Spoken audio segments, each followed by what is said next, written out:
একবার একজন দরবেশ সাহেব রাস্তা দিয়ে যাচ্ছেন, প্রতিমধ্যে তিনি দেখতে পেলেন নদী থেকে এক কলসি পানি নিয়ে এক যুবতী সুন্দরী মেয়ে রাস্তা বেয়ে যেতেছে। দরবেশ সাহেব দাঁড়ায় গেলেন আর ওই যুবতীর দিকে এক নজরে তাকায় আছেন, চোখে পলক দেয় না। এরপরে যুবতী থমকে দাঁড়ায় গেল। আধা বুড়া মানুষ, দাড়ি অর্ধেক পাইকে গেছে, দেখতে তো দেখায় খুব বুজুর্গ মানুষ, কিন্তু রাস্তায় আমার একা পায়া এমনি করে তাকিয়ে আছে আর চোখ দিয়েও তো পানি পড়ে। ব্যাপারটা কি? দরবেশ কাঁদে কেন? প্রতিমধ্যে আমাকে একা পেয়ে দরবেশ কাঁদে কেন, তাকিয়ে আছে কেন? মহিলার চিন্তা জাগলো। শেখ সাদি রহমতুল্লাহ আলাইহি ঘটনা লিখেছেন, বাংলা এক কবিতার অনুবাদ করেছেন। একদা সুখদায়ক প্রমোদা বদন, দর্শন করি মম ঝরিল নয়ন। হেসে কহে সে রূপসী সবিস্ময় মন, কহ দেখি মহাশয় কহ কি কারণ। বিষয়ে বিরাগী তুমি ভুবনে প্রচার, কি হেতু জন্মিল তব মানস বিকার। যুবতী মেয়েটি বলছে, ওগো দরবেশ সাহেব, হুজুর সাহেব, আমি একটা যুবতী মেয়ে লোক, রাস্তায় আমাকে একা পেয়ে আপনি আমার দিকে তাকায় আছেন আর কাঁদতেছেন। এই বৃদ্ধ বয়সে ভীমরতি হলে কেন? আমাকে দেখে কাঁদেন কেন আর এক নজরে কেন তাকায়ছেন? কারণটা কি? কি কুমতলব আছে? দরবেশ সাহেব বলছেন, হেসে কহিলাম বালে করহ শ্রবণ, নেত্র ঝরে তবু হেতু ভেব না এমন। হে রূপসী মেয়ে, তোমার জন্য আমি কান্দি, একথা একবারও চিন্তা করো না। যে শিল্পী রচিল ওই সুধাংশু বদন, তাহার তরে ঝরে নেত্র নয়নে জীবন। তোমার প্রেম পাওয়ার জন্যে তোমাকে দেখে লোবাতুর এবং কামুক হয়ে তোমার দিকে তাকায় কান্দি, একবারও ভেব না। আল্লাহর কসম আমি কাঁদতেছি, তোমার এত সুন্দর স্বাস্থ্য আর চেহারা যে আল্লাহ রাব্বুল আলামিন বানায় দিলেন, না জানি সেই আল্লাহ কত সুন্দর। যার সৃষ্টি এত সুন্দর সে আল্লাহ রাব্বুল আলামিন না জানি কত সুন্দর। আল্লাহ পাক সেই সুন্দর আল্লাহ রাব্বুল আলামিনকে দেখার তৌফিক যেন আমরা পাই। জোরে কর আমিন। দরবেশ সাহেব চিত হয়ে শুয়ে শুয়ে তেলাওয়াত করতেছেন আর বলছেন, আল্লাহ রাব্বুল আলামিন, তোমার সৃষ্টি নৈপুণ্যতার ভিতরে কোনো ভুল ধরার ক্ষমতা তো কোনো মানুষের নাই। তবে একটা জিনিস আমার নজরে পড়ল, এই যে বিরাট বট গাছটা, পৃথিবীতে যত গাছ আছে যেমন গাছ তেমন ফল, তাল গাছটা যেমন ফলও তেমন, নারকেল গাছটা যেমন ফলটাও তেমন, কিন্তু এত বড় বিশাল বট গাছ ফল হতেছে ছোট্ট ছোট্ট ট্যাবলেটের মতো। গাছটা যেমন ফলটা তেমন হয় নাই। আল্লাহ এটা ভুল না? তুমি বলেছো যে দেখো কোনো ভুল টুল আছে নাকি? তো ভুল তো না, আমার চোখে এটা লাগলো, যেমন গাছ তেমন ফল হয় না। দরবেশ সাহেব চিত হয়ে শুয়ে শুয়ে তেলাওয়াত করছেন, মনের মধ্যে এই চিন্তা আসলো, গাছটা যেমন তেমন ফলটা হলো না। দরবেশ সাহেব বলেন, এই চিন্তা করতেছি, হঠাৎ করে একটা দমকা হাওয়া বয়ে গেল, ডালে ডালে বাড়ি লেগে গেল। একটা আদা পাকা বটের ফল অনেক উপর থেকে বৃন্তচ্যুত হয়ে চট করে এসে আমার নাকের উপরে ফট করে পড়ল। নাকের উপরে এমন ভাবে পড়ছে, নাকটা জ্বলে উঠছে। আমি সেজদায় পড়ে গেলাম। দরবেশ সাহেব বলেন, আমি সেজদায় পড়ে গেলাম, চোখের পানি ফেলে আল্লাহর দরবারে মাপ চাইলাম। বললাম, রব্বুল আলামিন, তোমার কোনো জিনিসের ভিতরে কোনো খুঁত নাই, নিখুঁত জিনিস তুমি বানাইছো, কোনো ভুল নাই। আমি চিন্তা করেছিলাম নারকেল গাছ যেমন তার ফলও তেমন, তাল গাছ যেমন তার ফলও তেমন, বট গাছটা যেমন তেমন ফল। আমার আন্দাজ মতো, আমার চিন্তা মতো, যত বড় বট গাছ অত বড় ফলটা যদি হতো, বটের ফলটা যে পজিশন নিয়ে আমার নাকে পড়েছিল, গাছ যেমন ফল তেমন হলো, নাকও যেত, আমার মাথাও যেত। আল্লাহ রাব্বুল আলামিন বলেন, দেখো বান্দা, আমার সৃষ্টি নৈপুণ্যতার মধ্যে কোনো ভুল পাবে না। সুবহানাল্লাহ, কোনো ভুল নাই। বারবার তাকাও, কোনো ভুল পাবে না। আল্লাহ সুবহানাহু ওয়া তাআলা সুন্দর করে বানিয়েছেন, যা দেখবেন শুধু সুন্দর আর সুন্দর। সুবহানাল্লাহ বলেন, শুধুই সুন্দর।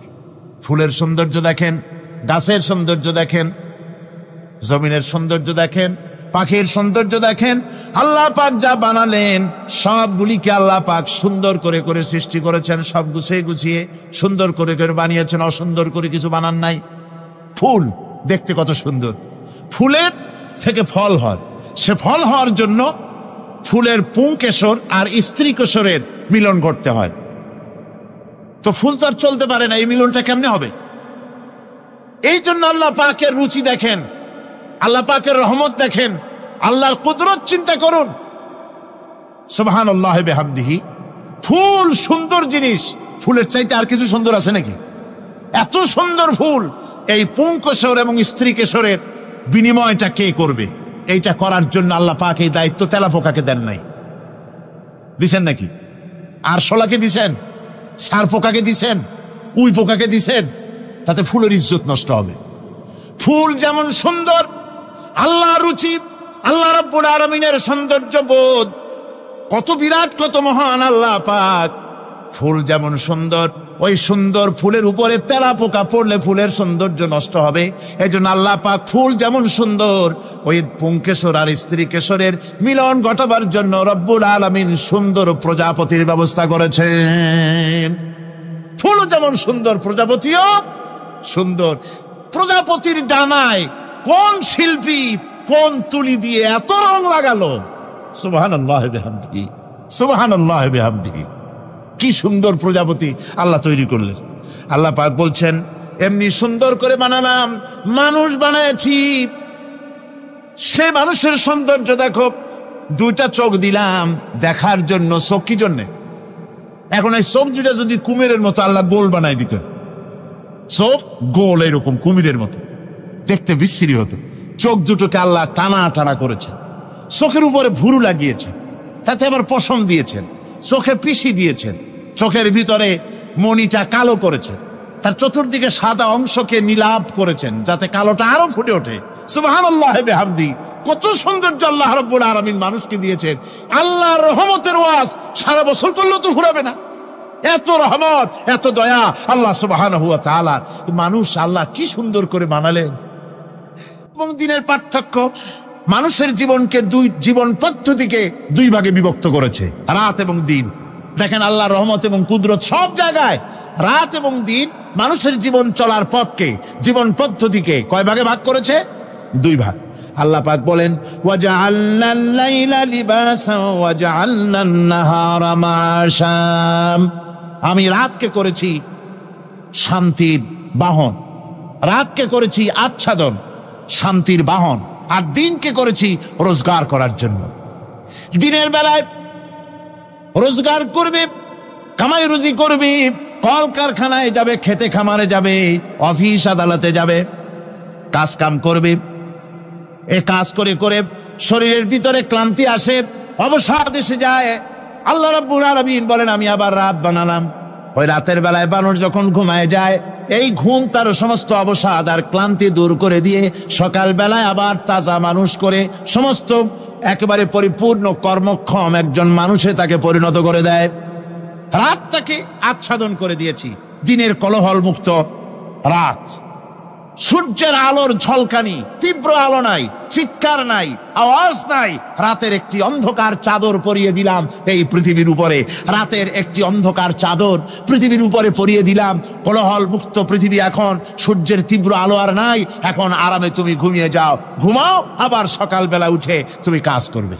আল্লাহ পাক বলেন, আমি এভাবে ومن رحمته جعل لكم الليل والنهار لتسكنوا فيه ولتبتغوا من فضله।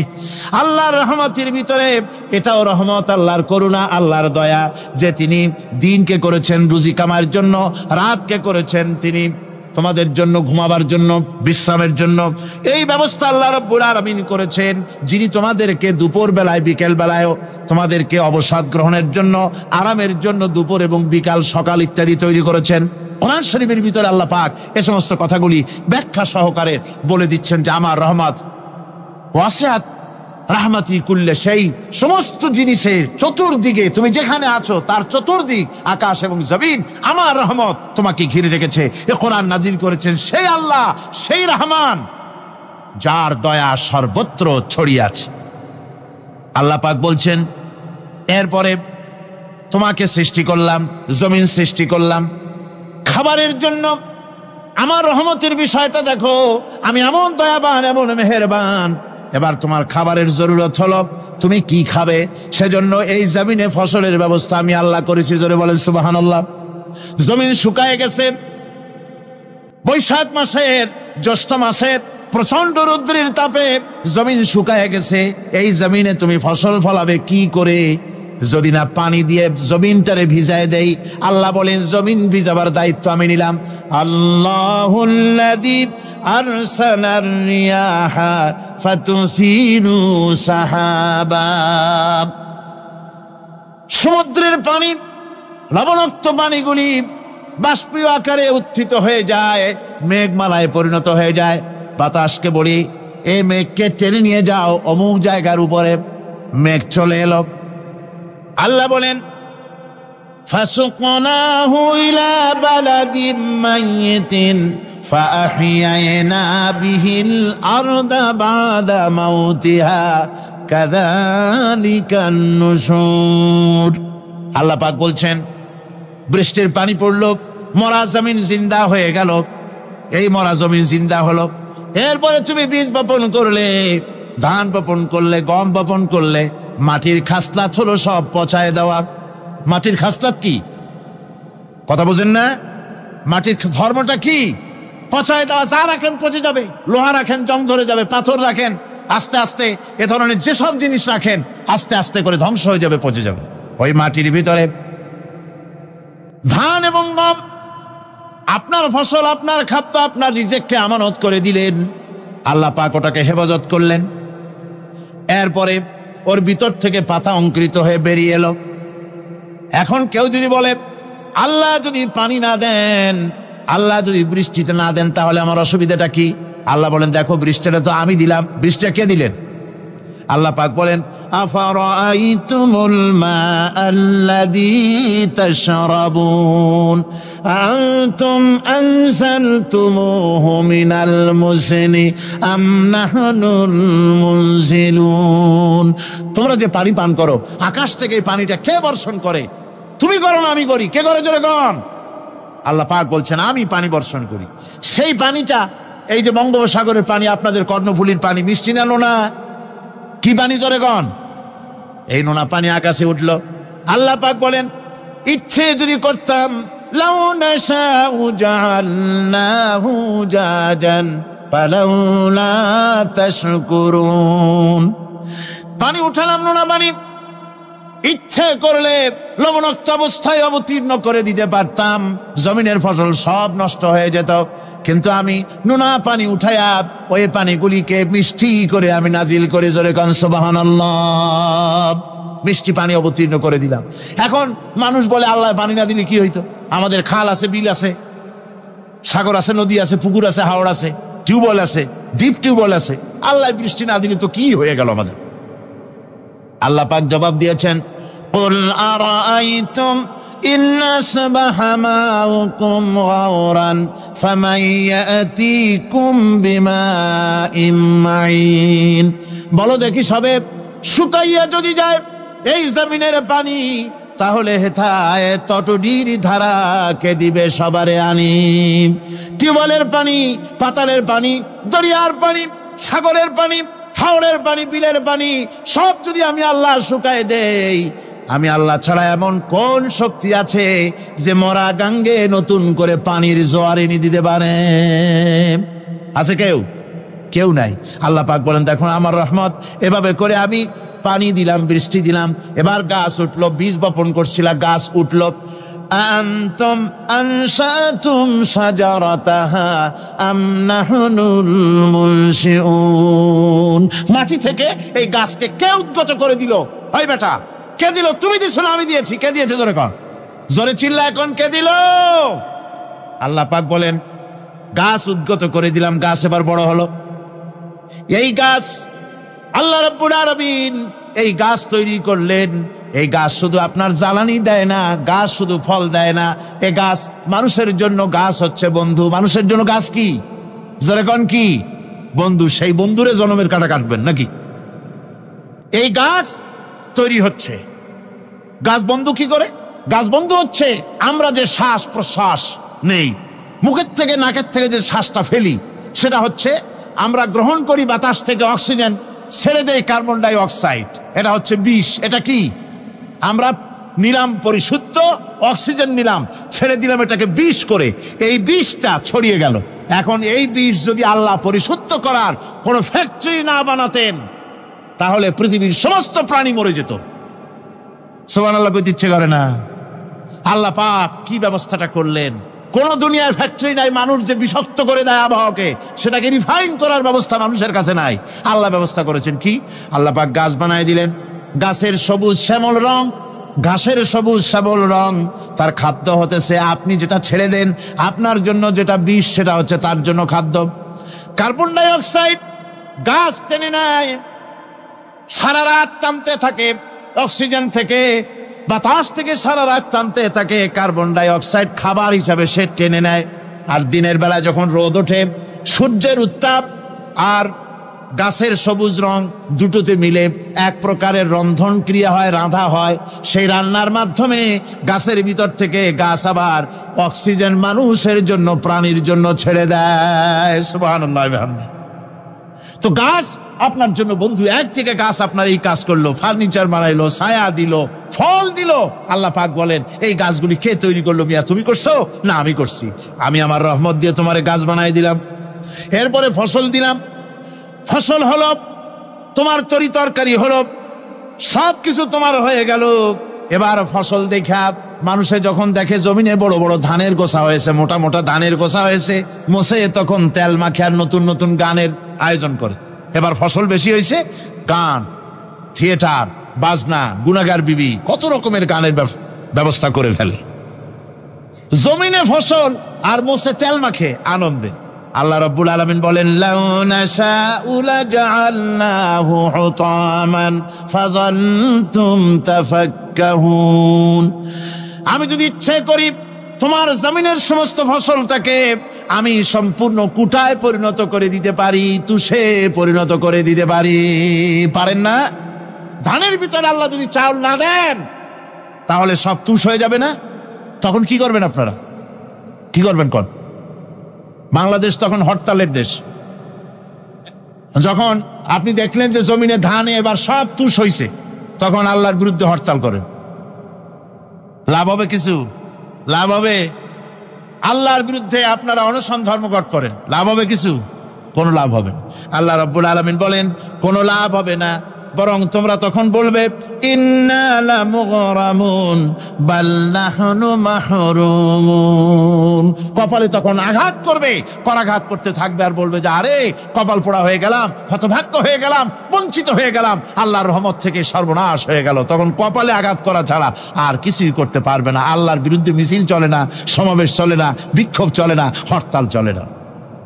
মহান আল্লাহ রাব্বুল আলামিন বলছে, দেখো এইভাবে করে তোমার ফসলের ব্যবস্থা আমি আল্লাহ করেছি। আমি রহমান, আমি আল্লাহ পাক। কি এমন রহমান!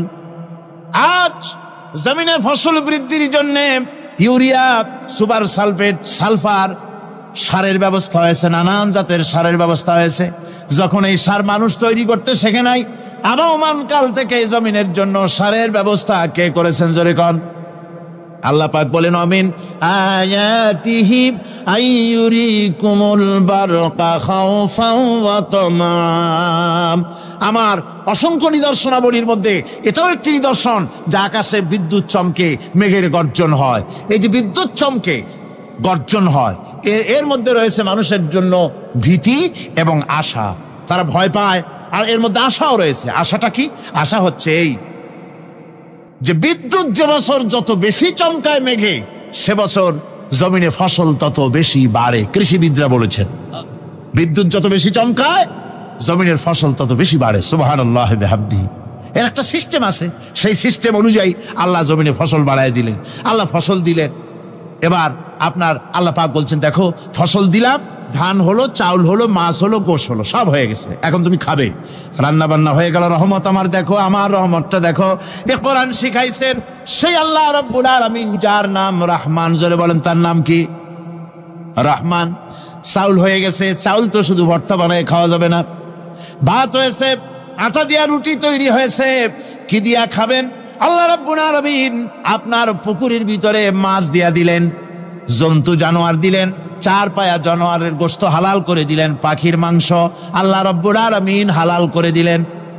এখন মাছ হলো, গোশ হলো, মাছ আর গোশ সিদ্ধ করে খাওয়া যাবে? জোরে বলেন, যাবে? যাবে না। তার গন্ধ নষ্ট করতে হবে আর সুঘ্রাণ সৃষ্টি করতে হবে।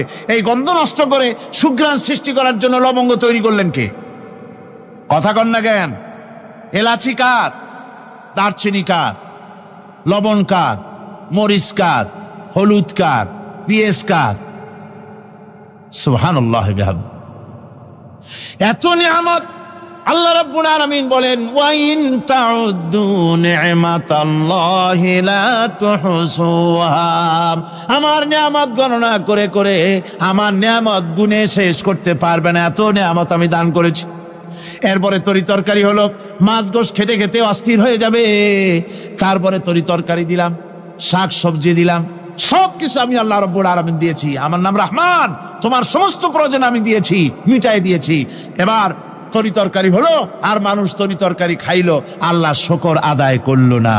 শুকর আদায় করে? করে না। এত সুন্দর মজার কদু, সেই কদু খায়, আর কদু খাইয়া মোসে তাও মারে আর বলে স্বাদের লাউ বানাইলো বৈরাগী।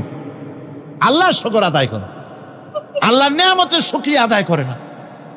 আমার ভাইয়েরা, আল্লাহ রাব্বুল আলামিন বলেন, এই পৃথিবীর আমি রহমান, কোরআন আমি শিখাইছি আমি রহমান। এমন রহমান শুধু মানুষকে খাবার দেই না, এই পৃথিবীর সকল প্রাণীকে আমি খাবার দেই। জোরে কান সুবহানাল্লাহ। সকল প্রাণীর খাবার কে দেন? ওয়ামা মিন দাব্বাতিন ফিল আরদি ইল্লা আলাল্লাহি রিজকুহা। এই পৃথিবীর বুকে এমন কোন বিচরণশীল জীব নাই যে জীবের রিজকের দায়িত্ব আমি আল্লাহ গ্রহণ করি নাই। সমস্ত রিজকের দায়িত্ব কে নিয়েছেন? চিল্লায় কোন? আল্লাহ সুবহানাহু ওয়া তাআলা। আচ্ছা আপনি কোন তো দেখি, একজন জমিদার, একজন বড় লোক, চৌধুরী, খুব বড় লোক, তার বাড়িতে 20 জন লোক গেছে রাতের বেলায়। রাতের বেলায় 20 জন লোক গিয়ে মেহমান হইল। মেহমান হইয়া তারা বলতেছে, সাহেব আমরা তো মেহমান, আমি এক একজন এক এক রকমের খাবার চাইলো। একজনে বললো আমি হরিণ খাবো, আর একজনে কয় আমি মুরগি খাবো, আর একজনে বললো আমি খরগোশ খাবো, আর একজনে বললো আমি হাতি খাবো, আর একজনে বললো আমি ছাগল খাবো। 20 জন মানুষে 20 রকমের খাবার চাইলো। একজনে কয় বোয়াল মাছ খাবো, আর একজনে কয় রুই মাছ খাবো। 20 জনে 20 রকমের খাবার দাবি করলো। বলেন জমিদার তো বাড়ির ধারে, জমিদারের বাপ, সেও কি পারবে 20 জনকে 20 রকমের খাবার পরিবেশন করতে? কোন প্রস্তুতি ছাড়া পারবে? পারবে না। কোন প্রস্তুতি ছাড়া, কোন প্রস্তুতি ছাড়া জমিদার হোক রাজা বাদশাহ হোক 20 জন মানুষের খাবার 20 রকমের দিতে পারে না। আর আল্লাহ এমন রহমান, এই পৃথিবীর লক্ষ কোটি কোটি জাতির প্রাণীকে কোটি কোটি রকমের খাবার আল্লাহ রাব্বুল আলামিন পরিবেশন করতেছেন। সাপের খাবার একরকম, ব্যাঙের খাবার আর এক রকম। ব্যাঙে যা খায় সাপে তা খায় না, সাপে যা খায় ব্যাঙে তা খায় না। হাতির খাবার, গন্ডারের খাবার, ভল্লুকের খাবার, বাঘের খাবার, সিংহের খাবার, মানুষের খাবার, ছাগলের খাবার, মুরগির খাবার, মশার খাবার, সারপোকার খাবার, সমস্ত খাবার ভিন্ন ভিন্ন। আবার সমস্ত খাবারের মজা আল্লাহ রাব্বুল আলামিন আলাদা আলাদা করে দিয়েছেন। এমন রহমান, আপনার পেট ভরবেন শুধু স্বাস্থ্য বানাবার জন্য, পেট ভরে খাওয়া দরকারটা ছিল। আল্লাহ পাক দেখলেন যে না, শুধু পেট ভরলে তো এরকম খাইতে চাইবে না, তাই আল্লাহ রাব্বুল আলামিন জিহ্বা দিয়ে দিলেন যাতে করে মজা লাগে আর খায়। সব রকমের মজা, এক এক গোশতে, এক এক মাছে, এক এক তরকারিতে এক এক রকম মজা না, সব রকম মজা, সব একরকম মজা, ভিন্ন ভিন্ন রকমের মজা। আল্লাহ পাক বলেন আমি রহমান, দেখো আমি কিভাবে খাওয়াই। ওয়া কাইয়্যিম মিন দাব্বাতিন লা তাহমিলু রিজকুহা আল্লাহু ইয়ারযুকুহা ওয়া ইয়্যাকুম। এই পৃথিবীতে এমন অনেক বিচরণশীল জীব আছে যে জীবীরা, যে প্রাণীরা নিজের জন্য কোনো সঞ্চয় করে না, সঞ্চয় করে শুধুমাত্র পৃথিবীর মানুষ। আর পিঁপড়ায় কিছু সঞ্চয় করে। অন্যান্য বহু প্রাণী আছে যাদের কোনো সঞ্চয় নাই। কি বলেন, পাতিশিয়ালের কোনো ব্যাংকে অ্যাকাউন্ট আছে নাকি? না। শীতের মৌসুমে পাতিশিয়াল আইসা ব্যাংকের ম্যানেজারকে বলে না যে কয়েকটা মুরগি আনছি, আমার নামে একটা অ্যাকাউন্ট ওপেন করেন। বৃষ্টির সময় আমি যেন ওগুলো উঠাইয়া পাইকারি দরে খাইতে পারি। ওর কোনো খাবার নাই, সঞ্চয় নাই, এ ধরনের পাখির সঞ্চয় নাই, পশুর সঞ্চয় নাই।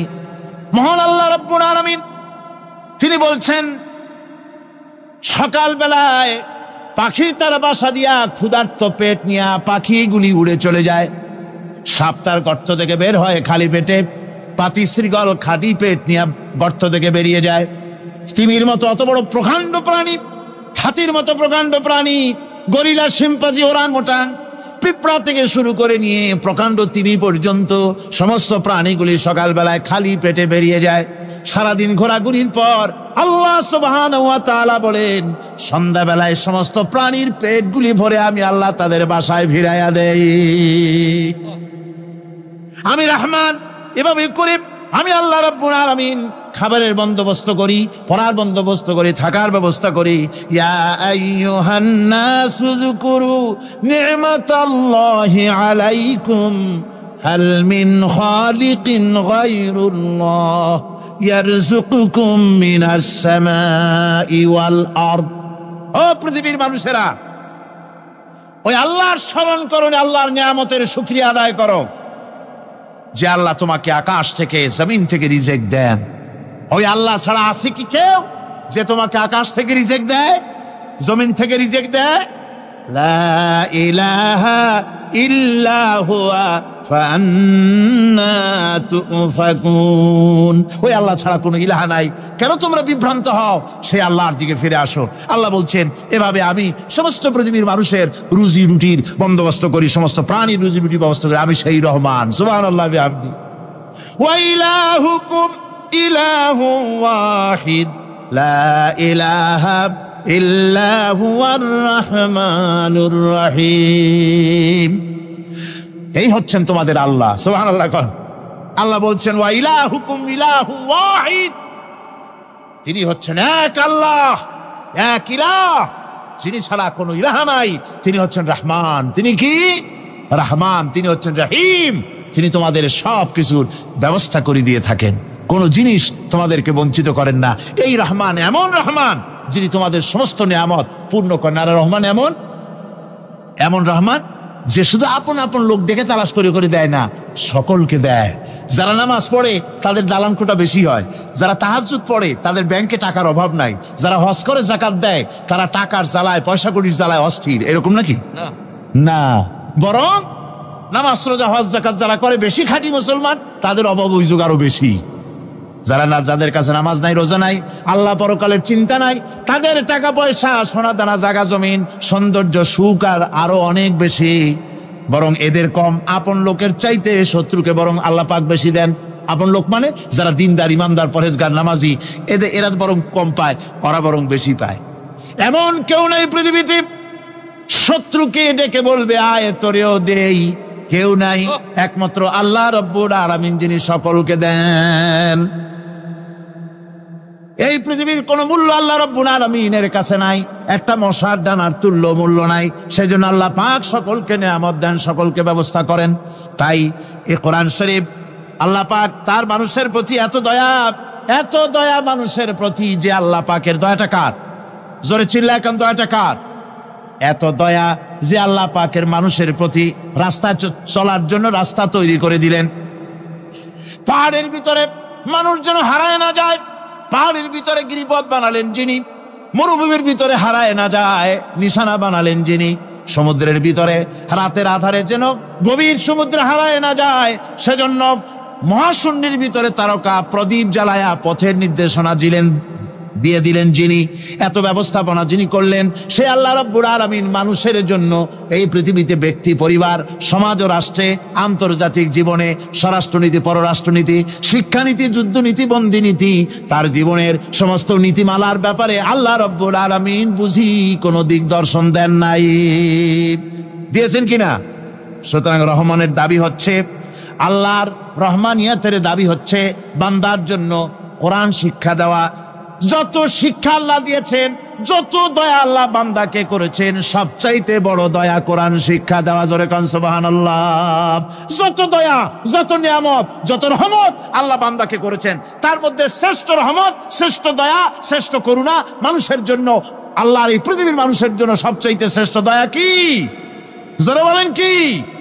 কোরআনের শিক্ষাই হচ্ছে আল্লাহ পাকের এই মানুষের জন্য সর্বশ্রেষ্ঠ দয়া।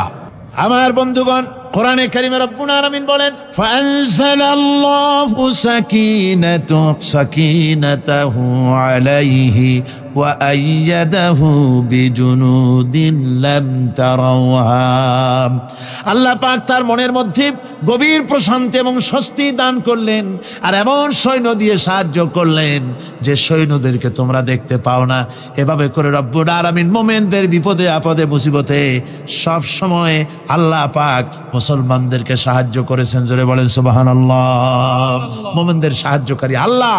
তাই ইসলামী আন্দোলনের সাথে যারা আছে, যারা কর্মী, যারা নেতা, যারা মুমিন, যারা ইমানদার, মেঘের মতো প্রচন্ড কালো মেঘ হয়ে চতুর্দিক থেকে অন্ধকারের মতো সে এসেছে বিপদ, কোন বিপদ না। আল্লাহ পাক সাহায্যকারী। কে সাহায্যকারী? জোরে বলেন, সাহায্যকারী কে? আল্লাহ সুবহানাহু ওয়া তাআলা, তিনি সাহায্যকারী, ভয় নাই। আল্লাহ পাকের উপর ঈমান আনলে পরে কলিজার ভিতরে দুর্জয় সাহসের সৃষ্টি হয়ে যায়, কোনো ভয় অন্তঃকরণে তার থাকে না। আল্লাহ পাক সাহায্য করেন। আর আল্লাহর উপরে ঈমান আনলে পরে রব্বুল আলামিন বলেছেন, ইয়া আইয়ুহাল্লাযীনা আমানু হাল আদুল্লুকুম আলা তিজারাতিন তুনজিকুম মিন আযাবিন আলীম।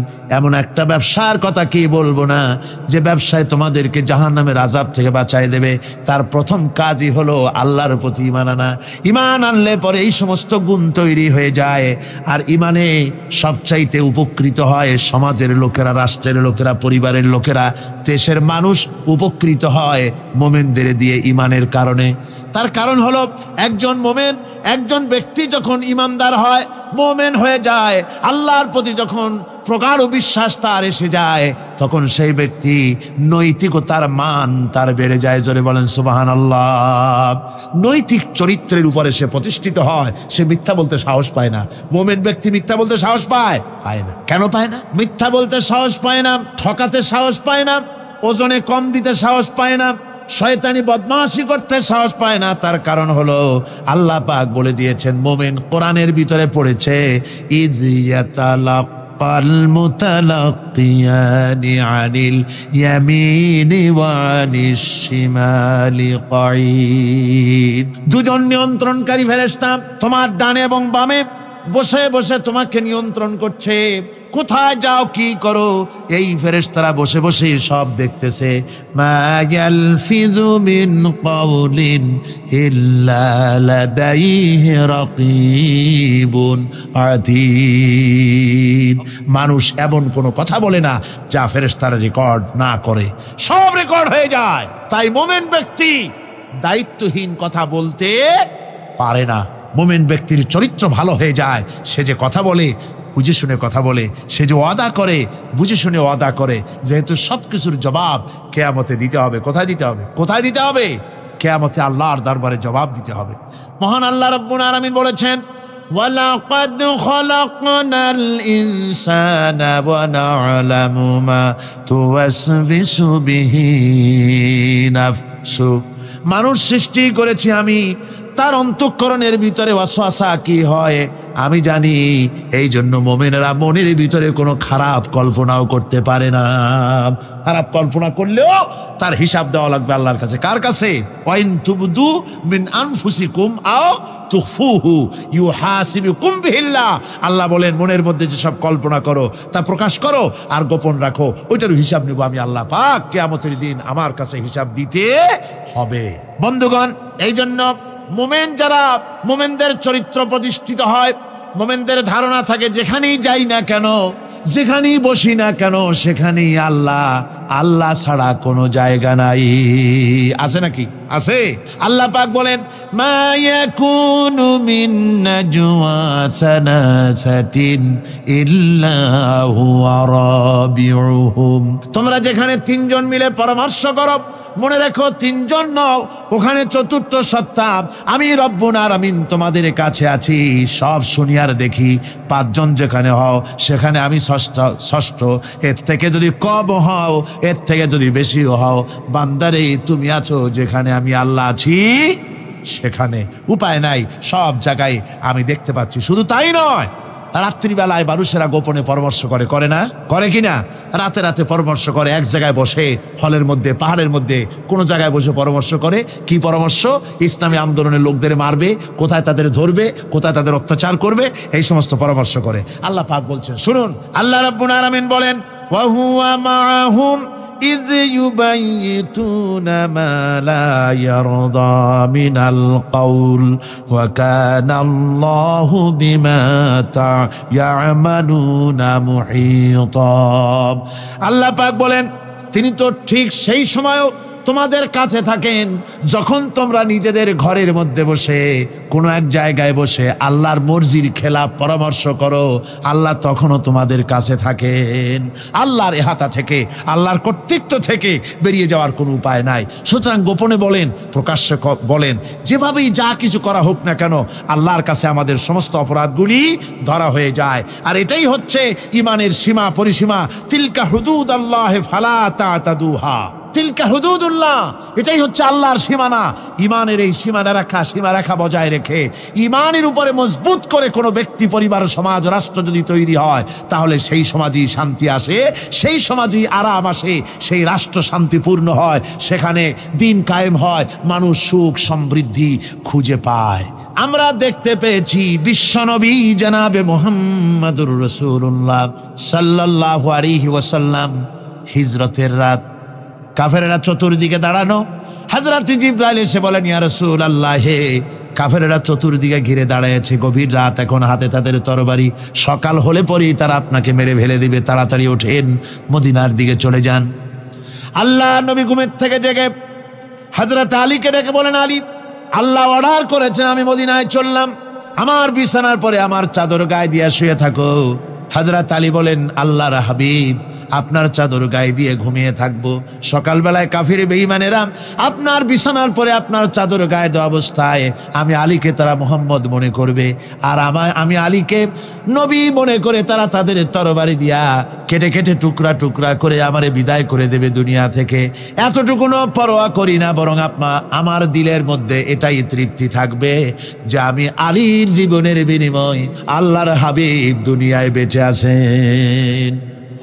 নবীজি ঘরের থেকে বেরোলেন, চতুর্দিকে কাফেরেরা দাঁড়ানো, আল্লাহর নবী হাতে এক মুষ্টি বালু হাতে নিয়ে শাহাতেল ওযু পড়ে 3 বার দম করে বালুগুলো ছেড়ে দিলেন।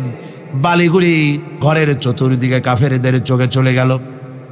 পরবর্তী সময় রব্বুল আলামিন ডেকে বলেন, নবীরে, বালি যখন নিক্ষেপ আপনি করেছিলেন, ধুলাগুলি আপনি তো শুধু নিক্ষেপ করেছিলেন, কিন্তু চতুর্দিকে কাফেরদের চোখে গেল কেমনে? একদিকে মেরেছিলেন, সেই দিকেই তো যাওয়ার কথা ছিল, চতুর্দিকের কাফেরের চোখে চোখে সেগুলো পৌঁছে গেল কেমনে? ওয়ামা রামাইতা ইদ রামাইতা ওয়ালাকিন্নাল্লাহ রামা। আপনি নিক্ষেপ করেন নাই, যখন আপনি নিক্ষেপ করেছিলেন আপনি তো শুধু বালুকণা ছেড়েছেন, আর ওই বালুকণাগুলি ঘরের চতুর্দিকে সব কাফেরদের চোখে পৌঁছবার দায়িত্ব আমার কুদরত গ্রহণ করেছিল। আমার ভাইয়েরা, নবীজি বিপদে, এতগুলি শত্রু তরবারি নিয়ে তিনি বিপদে ধৈর্য হারা হন নাই। আস্তে করে ঘরের থেকে বেরিয়ে হযরত আবু বকরের বাড়িতে গিয়ে হাজির। দরজায় গিয়ে আওয়াজ দিলেন, আবু বকর। অমনি দরজা খুলে গেল, লাব্বাইক ওয়া সাদাইক। হুজুর বলেন, আবু বকর রে, একটা ডাকে কেমনে সাড়া দিলে? তুমি কি ঘুমাইছিলে না? হযরত আবু বকর বলেন, হুজুর, আপনি বলেছেন আমাকে নিয়ে হিজরত করবেন, আমি মনে মনে চিন্তা করেছি, না জানি কত রাত্রে নবীজি আসেন, উঠতে যদি আমার দেরি হয়ে যায়, নবীজি যদি দরজার কাছে দাঁড়ায় দাঁড়ায় আমারে ডাকাডাকি করে, আর আমি যদি ঘুমায় থাকি, তাহলে আল্লাহর নবীর সঙ্গে বেয়াদবি হয়ে যাবে। এই মনে করে বিছানায় না ঘুমাইয়া আপনার গলার আওয়াজ শোনার জন্যে এই দরজার সঙ্গে পিঠ লাগাইয়া লাগাইয়া দাঁড়াইয়া ঘুমাচ্ছিলাম। আল্লাহর নবী হযরত আবু বকরকে সঙ্গে করে নিয়ে চললেন মদিনার দিকে। উল্টা পথে রওনা করলেন, বারবার কাবা শরীফের দিকে তাকাতে লাগলেন। বুখারী শরীফে এসেছে, নবীজি বারবার কাবার দিকে তাকিয়ে বলতেছেন, রে কাবা, বড় আশা ছিল তোর কাছে থাকবো, তোর খেদমত করব, কিন্তু তোর নিষ্ঠুর সন্তানেরা তোর কাছে আমারে থাকতে দিল না রে। আল্লাহ নবী মিসফালা দিয়ে জাবালে কেদোয়ার উপর দিয়ে চলে গেলেন জাবালে সুরে। গুহার কাছে যখন গিয়েছেন, ফজর রক্ত হয়ে গেল। হযরত আবু বকর রাদিয়াল্লাহু তাআলা আনহু বলছেন, হুজুর আর উপায় নাই, দিন হয়ে গেল, এখন বুঝি ধরা পড়ে যাব, ওই গুহার মধ্যে গিয়ে আশ্রয় নেই। তবে আপনি দাঁড়ান, গুহার ভিতরেই পাহাড়িয়া গুহা, বিচ্ছু থাকতে পারে, সাপ থাকতে পারে, আমি আগে ঢুকি, যদি কোনো হিংস্র প্রাণী থাকে আমার উপর দিয়া আঘাত হয়ে যাক, আল্লাহর নবী হেফাজতে থাকুক। হযরত আবু বকর রাদিয়াল্লাহু তাআলা আনহু গুহার ভিতরে নামলেন, নেমে গুহা সাফ করে হুজুরকে ডাকলেন। হুজুর তাশরীফ ফরমালেন গুহার মধ্যে। হুজুর বলেন, আবু বকর, হেঁটে হেঁটে কষ্ট হয়ে গেছে, তুমি বসো, তোমার উরুর উপরে মাথা রেখে আমি একটু ঘুমায়ে যাই। আল্লাহর হাবিব ঘুমায় গেলেন। হযরত আবু বকর লক্ষ্য করে দেখেন চতুর্দিকে অনেকগুলি গর্ত দেখা যায়। এই গর্ত থেকে সাপ আসতে পারে, বিচ্ছু আসতে পারে মনে করে নিজের গায়ের চাদর ছিঁড়ে ছিঁড়ে গর্তগুলি বন্ধ করা শুরু করে দিলেন।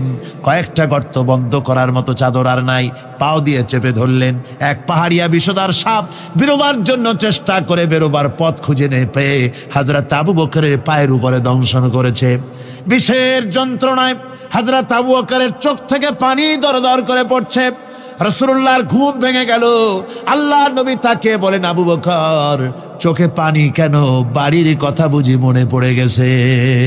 হযরত আবু বকর বলেন, ইয়া রাসূলুল্লাহ, আল্লাহর নামে কসম করে বলি, যেই দিন আমি ঈমান এনেছি ওই দিন থেকে আমার মা বাপ, আমার কোলে আমার সন্তান, আমার স্ত্রী, আমার জায়গা জমি ঘর বাড়ি, এমনকি আমার নিজের আত্মার চাইতে হুজুর আপনারে ভালোবাসি বেশি। তাহলে কাঁদো কেন? হযরত আবু বকর বলেন, হুজুর, বাড়ির জন্য কাঁদি না, ছেলেপেলের জন্য কাঁদি না, সাপে দংশন করেছে, যন্ত্রণায় কাঁদতেছি। আল্লাহ নবী সঙ্গে সঙ্গে মুখ থেকে থুতু বার করে যন্ত্রণার জায়গায় লাগাই দিলেন। সঙ্গে সঙ্গে যন্ত্রণা বন্ধ হয়ে গেল। হুজুর বললেন, আবু বকর, প্রথম যখন তোমার এই আঘাত করেছিল সাপে, আমাকে কেন তাড়াতাড়ি বলো নাই? এতক্ষণ তো তোমার কষ্ট হতো না। হযরত আবু বকর বলেন, ইয়া রাসূলুল্লাহ, ওটা তো সাপে কাটার যন্ত্রণা, ওই যন্ত্রণায় আমার রক্ত জ্বলতেছে, যন্ত্রণায় যন্ত্রণায় আমার কলেজাটা যদি ফেটেও যেত। আল্লাহর হাবিব আরাম ফরমাচ্ছিলেন, আমি তাকে আরামে বিঘ্ন ঘটাতে পারতাম না।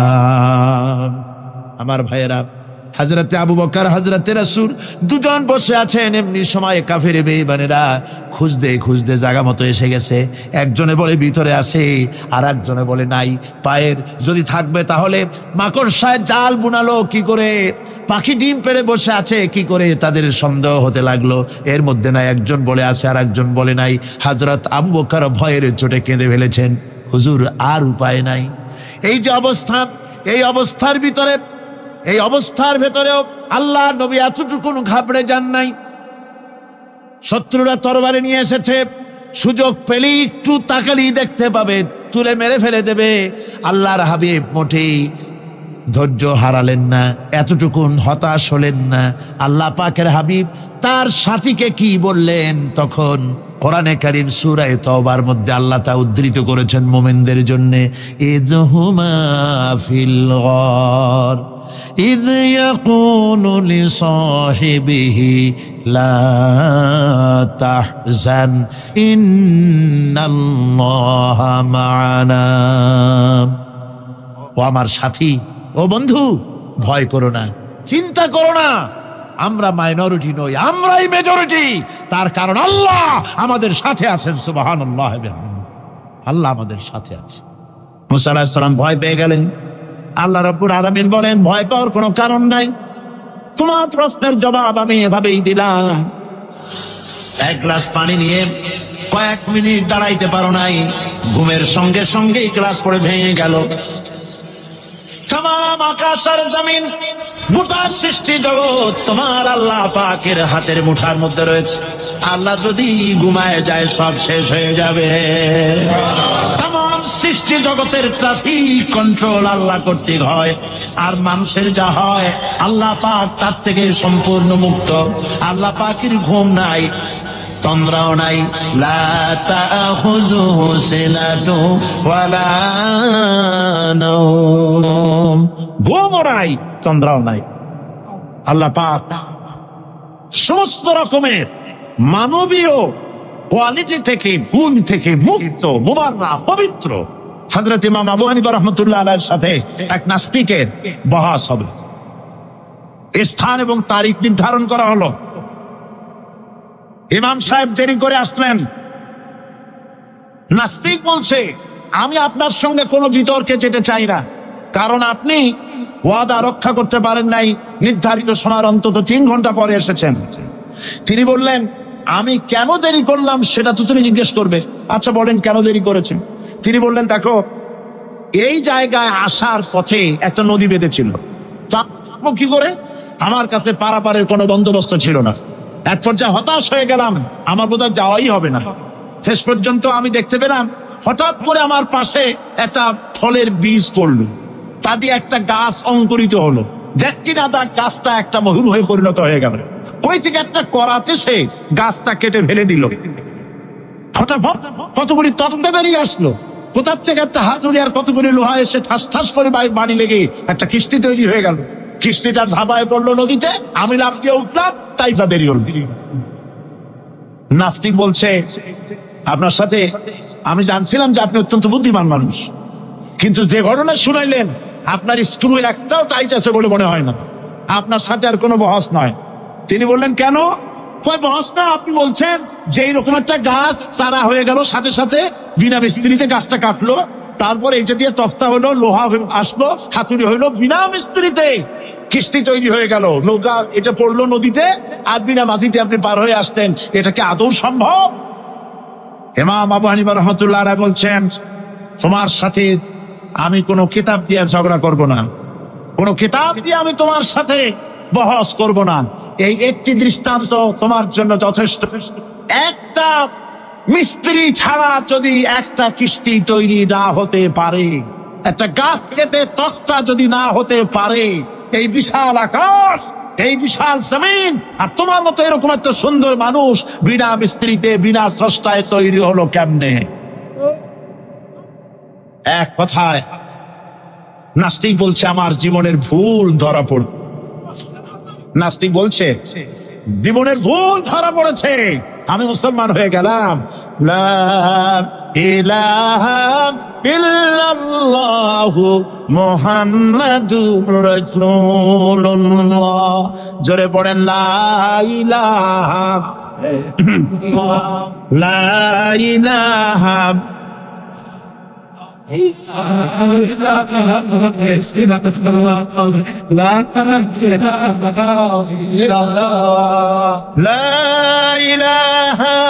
ইল্লাল্লাহু মুহাম্মাদুর রাসূলুল্লাহ।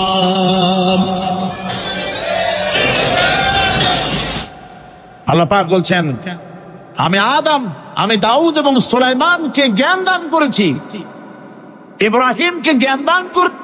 কোরআন শরীফের বহু জায়গায় শুধু জ্ঞানের কথাই বলা হয়েছে। সুবহানাল্লাহ। সুতরাং বুদ্ধিজীবী, এই বুদ্ধিজীবীরা তারা আসল জ্ঞানটা নাই। আসল জ্ঞান কোনটা বলেন? কোনটা? ডক্টর শহীদুল্লাহ মরহুম, আমি অনেকবার বলেছি তার কথা, তাকে জান্নাতুল ফেরদাউস নসিব করুন, বলেন আমিন।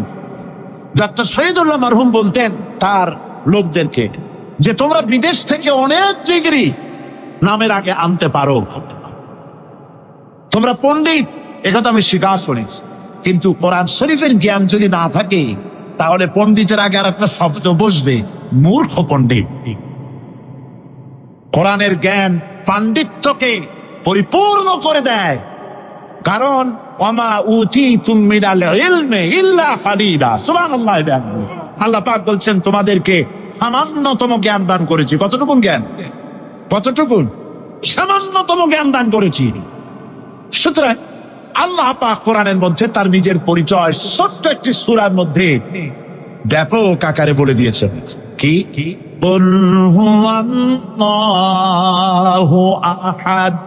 সবাই পড়েন আমার সাথে, কুল হুয়াল্লাহু আহাদ আল্লাহুস সামাদ লাম ইয়ালিদ ওয়া লাম ইউলাদ ওয়া লাম ইয়াকুল লাহু কুফুয়ান আহাদ। আল্লাহ পাক বলেন আল্লাহ এক এবং একক, তিনি কারো মুখাপেক্ষী নন, তিনি কাউকে জন্ম দেন নাই, তাকেও কেউ জন্ম দেয়নি। আকাশ আর জমিনে আল্লাহর সমকক্ষ কেউ নাই। সুবহানাল্লাহ। তাকে কেউ জন্ম দেয়নি, তিনিও কাউকে জন্ম দেননি। তিনি এক, তিনি ছিলেন, তিনি আছেন, তিনি থাকবেন। তার শুরুও নাই, তার শেষও নাই। সুবহানাল্লাহ। এই আল্লাহ রাব্বুল আলামিন তার পরিচয় আয়াতুল কুরসি সার্বভৌমত্বের পরিচয় দিয়েছে, আল্লাহর পরিচয় দিয়েছে। আল্লাহ তিনি খালিক। মানব সৃষ্টি এবং পৃথিবীর সৃষ্টি ইতিহাস ঘাটলে মানুষের যদি কিসমত ভালো থাকে, তাহলে আল্লাহর সান্নিধ্য, আল্লাহর অস্তিত্ব সম্পর্কে জ্ঞান তাকে আল্লাহ পাক দান করে দেন। সুবহানাল্লাহ। পৃথিবীর সৃষ্টির ব্যাপারে বুদ্ধিজীবীরা কি বলছে দেখুন। পৃথিবীর সৃষ্টির ব্যাপারে বিজ্ঞানীরা বলছেন যে এই পৃথিবী এরকম ছিল না, তো কিরকম ছিল?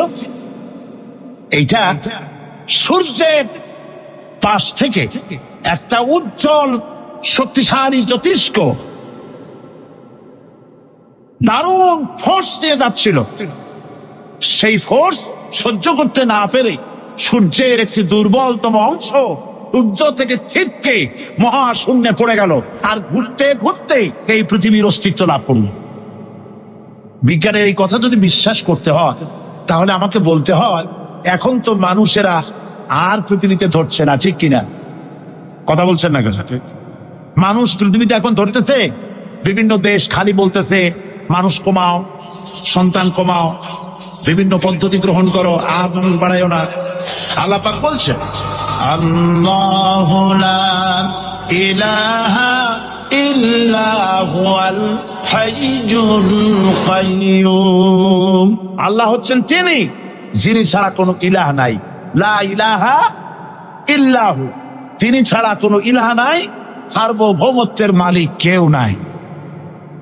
এই যে লা ইলাহা, কোনো ইলাহ নাই, আমরা কালেমার মধ্যে এই কথাটা বলি। আমাদের কালেমায় তাইয়্যিবা আমরা কি উচ্চারণ করি? লা ইলাহা ইল্লাল্লাহু মুহাম্মাদুর রাসূলুল্লাহ। জোরে পড়েন লা ইলাহা, লা ইলাহা ইল্লাল্লাহু মুহাম্মাদুর রাসূলুল্লাহ। লা ইলাহা, কোন ইলাহ নাই। এই দাওয়াত দিয়েছেন দুনিয়ার সমস্ত পয়গম্বর। এইটা কি শুধু রাসূলুল্লাহর দাওয়াত ছিল? সমস্ত নবীদের স্লোগান ছিল একটা। সমস্ত নবীদের স্লোগান ছিল কয়টা? সবাই বলুন, কি সেই স্লোগান? লা ইলাহা ইল্লাল্লাহ। কোরআন শরীফের ভিতরে ইলাহ শব্দ 147 বার এসেছে। লা ইলাহার অর্থ যদি এই হয়, কোন উপাস্য নাই আল্লাহ ছাড়া, কোন মাবুদ নাই আল্লাহ ছাড়া, মুহাম্মদ সাল্লাল্লাহু আলাইহি ওয়াসাল্লাম আল্লাহর প্রেরিত রাসূল, তাহলে তো এত ঝঞ্ঝাট হওয়ার কথা ছিল না। আপনারা বলেন, নবীরা যখনই এই দাওয়াত দিয়েছেন লা ইলাহা ইল্লাল্লাহ, তখন সংঘর্ষ হয়েছে কিনা? হয়েছে কিনা? বাধা আসছে কিনা? তাহলে এই কথাটা কি যার কারণে এরকমের বাধা আসে? লা ইলাহা ইল্লাল্লাহ, এর চাইতে বিপ্লবাত্মক, এর চাইতে রিভলিউশন সৃষ্টিকারী কথা আল্লাহর আকাশের নিচে জমিনের উপরে আর একটাও হতে পারে না। লা ইলাহা ইল্লাল্লাহ। ইলাহ শব্দের অর্থ শুধু উপাস্য আর মাবুদ নয়। ইলাহ শব্দের অর্থ হচ্ছে আইনদাতা, ইলাহ শব্দের অর্থ হচ্ছে শাসনকর্তা, ইলাহ শব্দের অর্থ হচ্ছে বিধানদাতা। তো লা ইলাহা যখন একটি লোক ঘোষণা করে, তার অর্থ দাঁড়ায় কোন আইনদাতা নাই, বিধানদাতা নাই, শাসনকর্তা নাই, কারো আইন মানি না, বিধান মানি না, শাসন মানি না, আল্লাহ ছাড়া। কে ছাড়া? আল্লাহ ছাড়া। এই কালেমার দাওয়াত যখন পয়গম্বররা দিয়েছেন, তখন 3 শ্রেণীর লোকেরা বাধা দিয়েছে। বলেন কয় শ্রেণী? সবাই বলেন। 3 শ্রেণীর লোকেরা বাধা দিয়েছে, লক্ষ্য করুন। 1 নম্বরে বাধা দিয়েছে রাষ্ট্র শক্তি। 1 নম্বরে বাধা দিল কারা? 2 নম্বরে বাধা দিয়েছে ধনাঢ্য ব্যক্তিবর্গ। 3 নম্বরে বাধা দিয়েছে যারা কায়েমি স্বার্থবাদী ধর্মীয় শক্তি। এই 3টি শ্রেণী সমস্ত নবীদেরকে বাধা দিয়েছে। সেই বাধা অতীতে যারা দিত এখন আর দেয় না, নাকি এখনো দেয়? দেখুন, এই কালেমার দাওয়াত হযরতে মূসা আলাইহিস সালামকে যেদিন আল্লাহ পাক প্রথম ওহী দিলেন, এই দাওয়াত শুধু রাসূল দেন নাই, আল্লাহ পাক বলছেন প্রত্যেক নবী তার জাতিকে এই দাওয়াত দিয়েছেন। কি?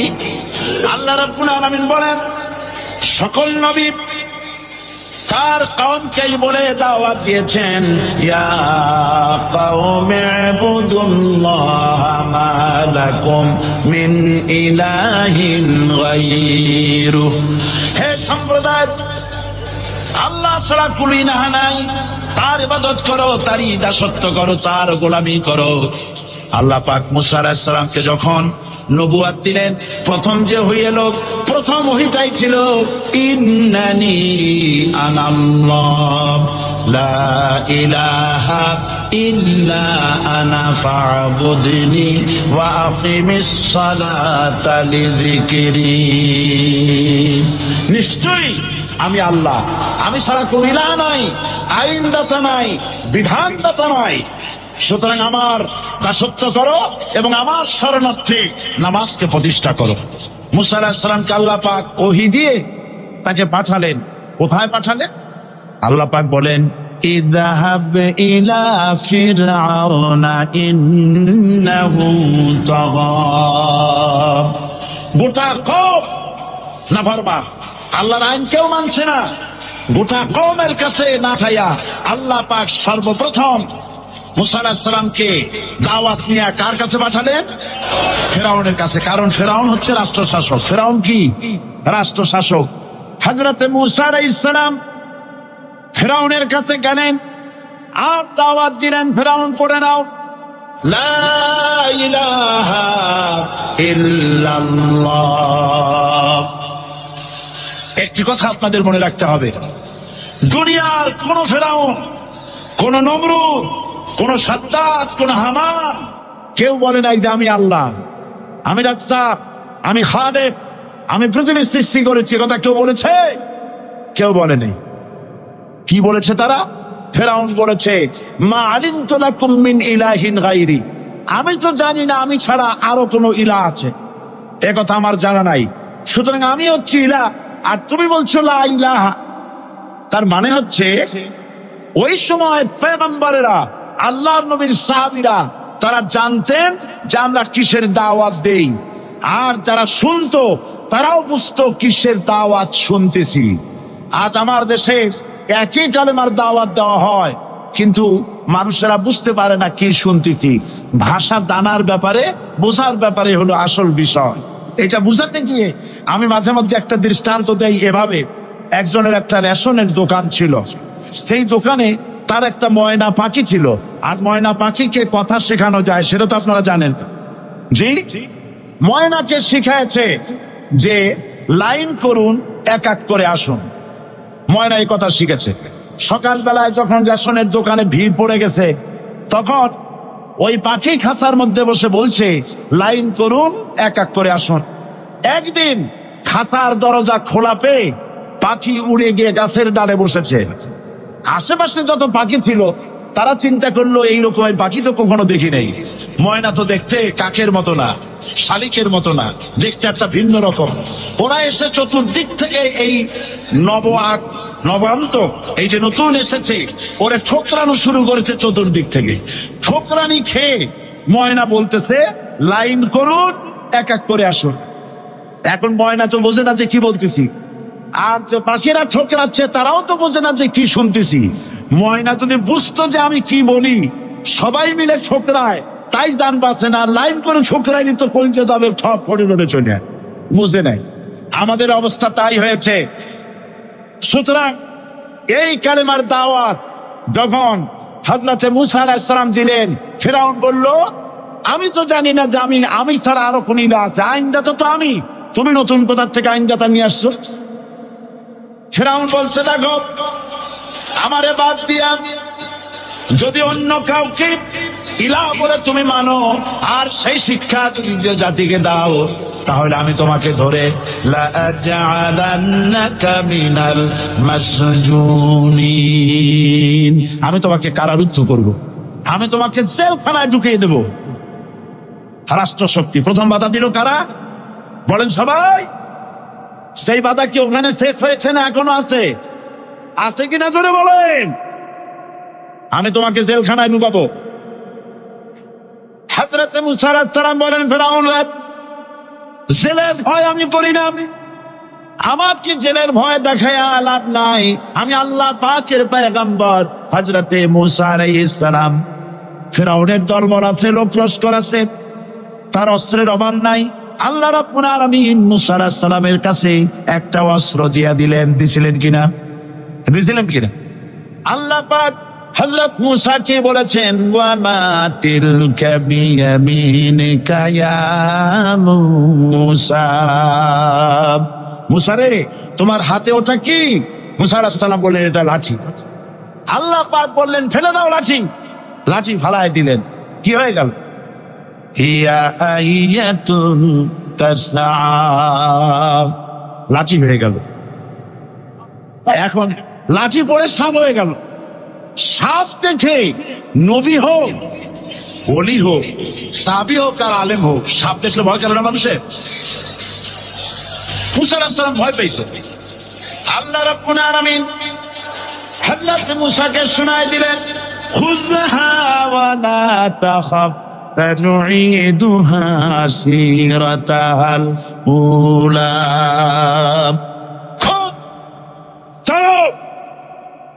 লা তাখাফ, ভয় পেও না। আল্লাহ বলছেন ধরো, ভয় পেও না।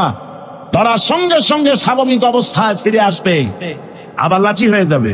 এখন আল্লাহ বলছেন ধরো। মুসা আলাইহিস সালাম কি ভয় পাওয়া উচিত হবে? উচিত হবে? মুসা আলাইহিস সালাম কি ভয় পাইছিলেন? কারণ হচ্ছে এই দুশমনের শক্তিটা খুব বড়ই দেখা যায়, মনে হয় যেন অনেক বড় কি জানি কি। আল্লাহ পাক বলছেন, ইন্না কাইদা শায়তানে কানা দাঈফা, শয়তানের চক্রান্ত যতই তুমি মনে করো অনেক ষড়যন্ত্রের জাল বিস্তার হয়ে আছে, আল্লাহ কয় কিছুই না, দাঈফা অত্যন্ত দুর্বল। আল্লাহ পাক বললেন ধরো। মুসা আলাইহিস সালাম সাপ ধরলেন, সঙ্গে সঙ্গে লাঠি হয়ে গেল। ফিরআউন বরদাস্ত করল না, রাষ্ট্রশক্তির পক্ষ থেকে আক্রমণ শুরু হলো। অপরাধ কি? মুসা আলাইহিস সালামের অপরাধ কি? কি অপরাধ? মাশাআল্লাহ, বুঝতে পেরেছেন। অপরাধ হচ্ছে তিনি বলেছেন লা ইলাহা, ধরে বলেন লা ইলাহা ইল্লাল্লাহ। এই কালেমাকে আজ আমরা ভিক্ষার গুলি বানাইছি। এটা হলো সার্বভৌমত্বের গুলি, এটা হচ্ছে আল্লাহ পাকের সার্বভৌমত্বের কথা। আজ আমরা মানুষের কাছে আমরা শুনি, মানুষেরা ভিক্ষা চায়, লা ইলাহা ইল্লাল্লাহ, এক মুঠ চাউল দেন, লা ইলাহা ইল্লাল্লাহ 10 খান পাই দেন। এই হচ্ছে কালেমার জিকির। আবার কেউ তো জিকির করতেছে লা ইলাহা আস্তে, ইল্লাল্লাহ জোরে, এমন জোরে কলব সাফ করে, কলব তাতে থাকলেও পারে গেলেও পারে। এই কালেমার এর আঘাত পয়গম্বররা মেরেছেন। হযরতে মুসা আলাইহিস সালাম যখন বলেছেন লা ইলাহা ইল্লাল্লাহ, এই ধাক্কা ফিরআউন বরদাস্ত করতে পারে নাই। দরিয়ায় নীলের ভিতরে আল্লাহ পাক ডুবাই শেষ করে দিয়েছেন, দেন নাই? হযরতে মুসা আলাইহিস সালাম তার উম্মতেরা দরিয়ার পাশে বসে দ্বীনি কথাবার্তা বলতেছেন। এমন সময় ফিরআউন, তার শত্রু হচ্ছে মুসা আলাইহিস সালাম। শত্রু কেন? মুসা কি ফিরআউনের পাকা ধানে মই দিয়েছে নাকি? বলেন আপনারা। তার হালের গরু পিটায় মারছে নাকি? অপরাধ হলো তিনি আল্লাহর জমিনে আল্লাহর আইন প্রতিষ্ঠার কথা বলেছেন।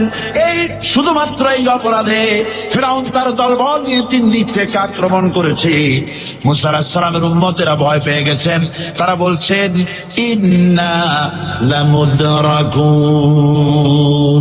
আমরা পাকড়াও হয়ে গেছি। 3 দিকে সারাশি আক্রমণ, 3 দিকে শত্রু, একদিকে দরিয়া, পালাবার রাস্তা আছে?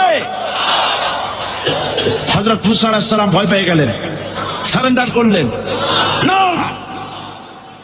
হযরত মুসা আলাইহিস সালাম বললেন কাল্লা, কখনো নয়, ভয় পাওয়ার কোনো কারণ নাই। রব্বি সায়াহদিন, অবশ্যই আমার রব আমার জন্য রাস্তা করে দিবেন। ভয় পাইও না, আমার রব রাস্তা করে দিবেন। আল্লাহ রাব্বুল আলামিন হযরত মুসা আলাইহিস সালামকে অর্ডার করলেন, হাতের লাঠি দিয়া দরিয়ার উপরে আঘাত করো। হযরত মুসা আলাইহিস সালাম দরিয়ার উপর আঘাত করলেন। রাস্তা ছিল দরকার একটা, এক বাড়িতে আল্লাহর হুকুমে লাঠি দিয়ে একটি আঘাত করার সঙ্গে সঙ্গে হযরত মুসার তার সঙ্গী সাথী দরিয়া পার হওয়ার জন্য দরিয়ার মধ্য দিয়ে আল্লাহ 12টা রাস্তা পয়দা করে দিলেন। সে আল্লাহ আছে না নাই? এত আসতে বলেন কেন? ভয় পাওয়ার কারণ আছে? রাষ্ট্র শক্তি বাধা দিয়েছে সমস্ত নবীদেরকে। কেন? নবীদের চরিত্র খারাপ? জোরে বলেন, নবীদের চরিত্র খারাপ? নবীদের চাইতে মাসুম বেগুনাহ উন্নত চরিত্রের মানুষ আল্লাহ আকাশের নিচে জমিনের উপরে আর হয় না। তোমরা যে সব নেতাদের পিছনে দৌড়াও, অমুকের সৈনিক, নেতা নেতা করে মরো, এইসব নেতা তাদের পিছনে দৌড়াও, এই নেতাগুলি, আমি জিজ্ঞেস করি আপনাদেরকে, এই নেতাগুলি জীবনে একবারও জেনা করে নাই? এ ব্যাপারে অনুসারীরা আপনারা কি নিশ্চিত? মিথ্যা কথা জীবনেও কয় নাই, প্রতারণা করে নাই, হাতটা করে নাই, বিদ্রুপ করে নাই, মদ খায় নাই, মানুষ হত্যা করে নাই। কিসের নেতা? নেতা হচ্ছেন সেই ব্যক্তি যিনি বলেছেন, ও আমার স্ত্রীরা, ও আমার সাহাবীরা, রাতের আধারে আমার মধ্যে যা আচরণ দেখতে পাও, দিনের আলোতে আমার মধ্যে যা দেখতে পাও, সবগুলি খুলে খুলে মানুষের কাছে বলে দাও। তার নাম বিশ্বনবী মুহাম্মদ রাসূলুল্লাহ সাল্লাল্লাহু আলাইহি ওয়াসাল্লাম।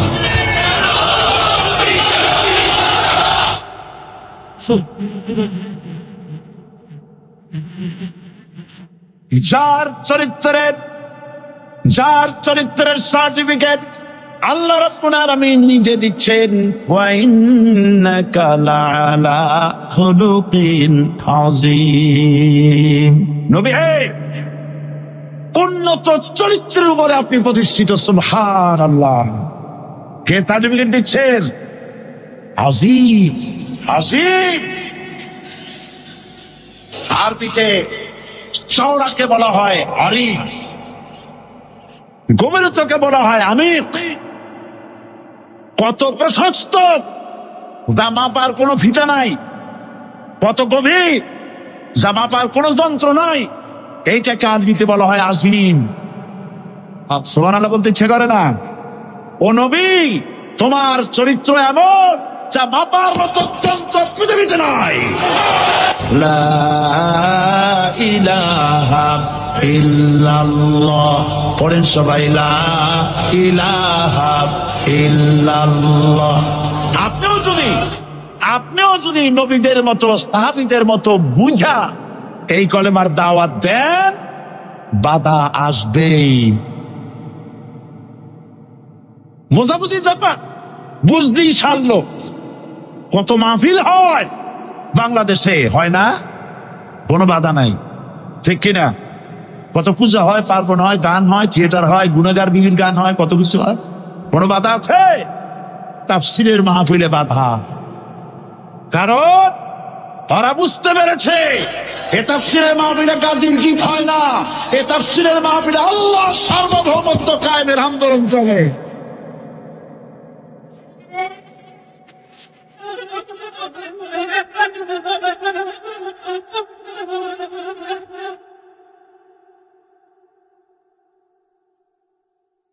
বিশ্বকবি আল্লামা ইকবাল কি সুন্দর করে বলেছেন, আজ ভি হো जो इब्राहिम का इमाम पैदा आप कर सकती है एक अंदाजे गुलिस्तान पैदा। ইব্রাহিমের ইমান যদি আজও কোথাও হয় বিদ্যমান, করতে পারেন অগ্নিকুণ্ডে খুবসুরত এক গুলিস্তান। এখনো যদি ইব্রাহিমের সন্তানদেরকে আগুনের মধ্যে ফেলে দেওয়া হয়, আর ইব্রাহিম ইমাম যদি থাকে, আগুনকে ফুলের বাগান বানাবার ক্ষমতা আল্লাহর আছে। চিরকাল আল্লাহ পাক এই কালেমাকে দিয়েছেন আল্লাহর সার্বভৌমত্বকে প্রতিষ্ঠা করার জন্য। আয়াতুল কুরসি শুধু পড়ে বুকে ঢু দেওয়ার জন্য নয়, পড়ে না ভাষা। আল্লাহু লা ইলাহা ইল্লা হুয়াল হাইয়ুল কাইয়্যুম। দুনিয়ার সমস্ত পয়গম্বর অত্যাচারিত হলেন, শুধু তাই নয়, বিশ্ব নবী আখির জামানার পয়গম্বর নবী মুহাম্মদ রাসূলুল্লাহ সাল্লাল্লাহু আলাইহি ওয়াসাল্লাম জাতির কাছে আসলেন।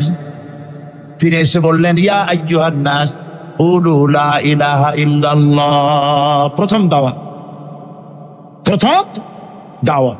শুনছেন কথা? রাসূলুল্লাহ বলছেন, ও জাতি, আমার রসুল তো মক্কার রসুল না শুধু, মদিনার রসুল না শুধু, আপনি ভাষাভাষীদের রসুল না শুধু, আমার নবী কি নবী? চিল্লায় বলে।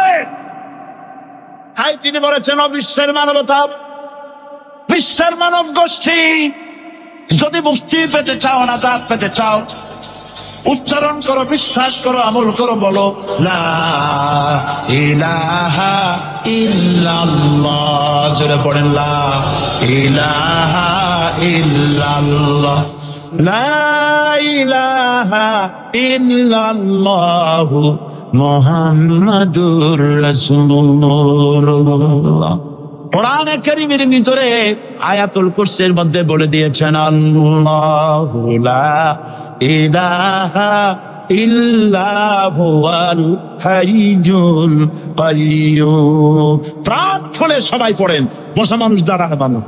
আল্লাহু লা ইলাহা ইল্লা হুয়াল হাইয়ুল কাইয়্যুম। আল্লাহ রাব্বুল আলামিন, তিনি ছাড়া কোনো ইলাহ নাই, তিনি সার্বভৌমত্বের মালিক, কেউ নাই আল্লাহ ছাড়া। এই কথা মানুষকে ঘোষণা করতে হবে। সুবহানাল্লাহ ওয়ালহামদুলিল্লাহ লা ইলাহা ইল্লাল্লাহ। সুবহানাল্লাহ ওয়ালহামদুলিল্লাহ লা ইলাহা ইল্লাল্লাহ। সুবহানাল্লাহ ওয়ালহামদুলিল্লাহ লা ইলাহা ইল্লাল্লাহ, লা ইলাহা ইল্লাল্লাহু মুহাম্মাদুর রাসূলুল্লাহ। আল্লাহুম্মা আমিন। রব্বানা যালামনা আনফুসানা ওয়া ইন লাম তাগফির লানা ওয়া তারহামনা লানাকুনান্না মিনাল খাসিরিন। সবাই পড়েন আমার সাথে, রব্বানা যালামনা আনফুসানা ওয়া ইন লাম তাগফির লানা ওয়া তারহামনা লানাকুনান্না মিনাল খাসিরিন। রব্বানা যালামনা আনফুসানা ওয়া ইন লাম তাগফির লানা ওয়া তারহামনা লানাকুনান্না মিনাল খাসিরিন। আলোচনায় যদি কোনো ভুল হয়ে থাকে আল্লাহ দয়া করে মাফ করে দাও। রব্বুল আলামিন, আমাদের দোয়া দুরূদি জিকির আজকারে, আমাদের আলোচনায় তুমি যে খুশি হয়েছো যতটুকুন, তার সবটুকুন বিশ্বনবী মুহাম্মাদুর রাসূলুল্লাহ সাল্লাল্লাহু আলাইহি ওয়াসাল্লামের রূহ মুবারকে পৌঁছায়া দাও। রব্বুল আলামিন, तमाम अंबिया किराम উলামায়ে মুতাকাদ্দিমিন, উলামায়ে মুতাআখিরিন, সালফে সালিহিন, যারা দুনিয়া থেকে মুমিন মুমিনাত বিদায় হয়ে গেল, আল্লাহ কবরগুলিকে জান্নাতের টুকরায় পরিণত করে দাও রব্বুল আলামিন। এই লক্ষ লক্ষ মুসলমান নরনারী ভিক্ষুকের মতো তোমার দরবারে হাত তুলেছি। আল্লাহ গো, আমাদের মধ্য থেকে আমাদের মা বাপ যাদের দুনিয়া থেকে বিদায় হয়ে গেছে, আল্লাহ আমাদের মা বাপের কবরে সওয়াব পৌঁছায়া দাও রব্বুল আলামিন। আত্মীয় স্বজন যদি বিদেশে থাকে, 2 মাস 6 মাস পর চিঠি দিয়া খোঁজ খবর পাওয়া যায়, প্রত্যেক দিন টেলিফোন করে খবর পাওয়া যায়, কিন্তু আমাদের মা বাপ যাদের মারা গেল, বছরের পর বছর, যুগের পর যুগ বিদায় হয়ে গেল, কোন হালতে আছে জানি না। আল্লাহ আমাদের মা বাপের কবরগুলি জান্নাতের টুকরায় পরিণত করে দাও রব্বুল আলামিন। আমাদের আব্বা কত মহব্বত করতেন, কত কষ্ট করেছেন। আল্লাহ তাআলা আমাদেরকে লেখাপড়া শেখাবার জন্য কত কষ্ট করেছেন, মানুষ বানাবার জন্য কত কষ্ট করেছেন। আমাদের জন্য ঘর বাড়ি বানায়া জায়গা জমি কিনে রেখে সবগুলি থুয়ে খালি হাতে চলে গেছে বাবা। আল্লাহ আমাদের আব্বার রুহের পরে সওয়াব পৌঁছায়া দাও রব্বুল আলামিন। এখন তো আর বাড়ি গেলে নাম ধরে কেউ ডাকে না। আয় আল্লাহ, আমাদের আব্বা যত গুনাহ করেছি জানা অজানা, সমস্ত গুনাহগুলি আল্লাহ তুমি সাইয়্যাদগুলি হাসানাত দিয়া বদলাইয়া দাও রব্বুল আলামিন। আমাদের জনম দুঃখিনী মা, আয় আল্লাহ, মা যা যে হারাইতে সেই বুঝে কি নিয়ামত তার চলে গেছে। আল্লাহ আমাদের মা যার বিদায় হয়ে গেছে, মায়ের কবরটাকে জান্নাতের টুকরায় পরিণত করে রব্বুল আলামিন। মায়ের পেটের ভিতরে বসে 10টা মাস ধরে মায়ের কষ্ট দিছি, তিনি ডেলিভারিতে কষ্ট করেছেন, 2-2.5 বছর বুকের দুধ খেয়ে কষ্ট দিয়েছি, পেশাব পায়খানা করে মায়ের কাপড় চোপড় নষ্ট করে দিয়েছে। মা বিরক্ত হন নাই, থাপ্পড় মারেন নাই, আষাঢ় দিয়া ফলায় দেন নাই। আল্লাহ, মা চাচের মারা গেল মামু, মায়ের কবরটাকে জান্নাতের টুকরা বানায়া দাও রব্বির হামহুমা কামা রব্বায়ানি সগীরা। আমার ভাইয়েরা, আমার মা বোনেরা করুণ ভাবে আল্লাহরে বলেন রব্বির হামহুমা কামা রব্বায়ানি সগীরা, রব্বির হামহুমা কামা রব্বায়ানি সগীরা।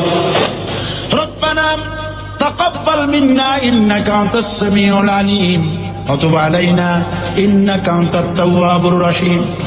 সুবহান রাব্বিকা রাব্বিল ইজ্জাতি আম্মা ইয়াসিফুন ওয়া সালামুন আলাল মুরসালিন ওয়ালহামদুলিল্লাহি রাব্বিল আলামিন। ওয়াজআল আখিরা কালিমাতিনা ইনদাল মাউত লা ইলাহা ইল্লাল্লাহু মুহাম্মাদুর রাসূলুল্লাহ। আসসালামু আলাইকুম ওয়া রাহমাতুল্লাহ।